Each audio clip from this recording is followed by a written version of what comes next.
श्री सुखदेव जी महाराज ने आगे बताया, सोमेरी नरेश राजा रघुगुण पालकी में बैठ करके जा रहे थे।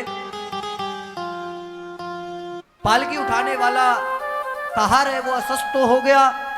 राजा ने पूछा क्या हुआ? कहार ने बताया कि हमारा जो पालकी उठाने वाला कहार है वो अस्वस्थ हो गया। बोले प्रजा मेरी है,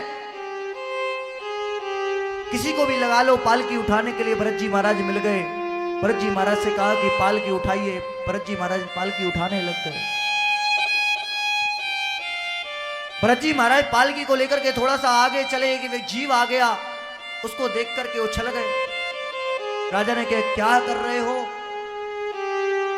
देख करके नहीं चल सकते क्या?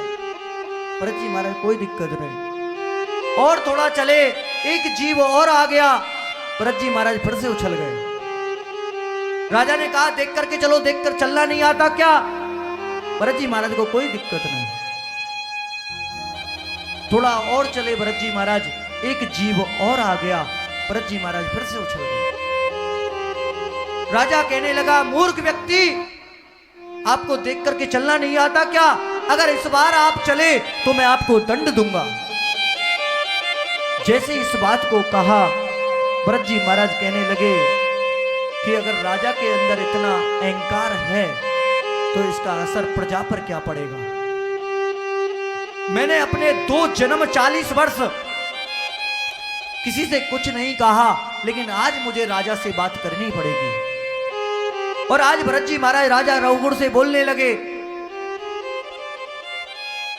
कहने लगे राजा आपने क्या कहा? आप मुझे दंड दोगे? अरे राजन सुनो, गेहूं को पीस करके आटा बना दिया जाता है, आटे को पीस करके मैदा बना दी जाती है। राजन आप मुझे क्या बनाओगे? और सुनो राजा, हजारों पुष्पों को पीस करके इत्र बना दिया जाता है। राजन आप मुझे क्या बनाओगे? राजन आपके अंदर बहुत अहंकार है। जैसे ही राजा ने प्रवचनों को सुना, राजा मन में विचार करने लग गया कि ये तो साक्षात कपिल मुनि महाराज आ गए। भरत जी महाराज कहने लगे मैं कोई कपिल मुनि नहीं हूं, मैं एक राजन, आप तो एक छोटे से नगर के राजा हो, मैं तो इस देश का राजा था।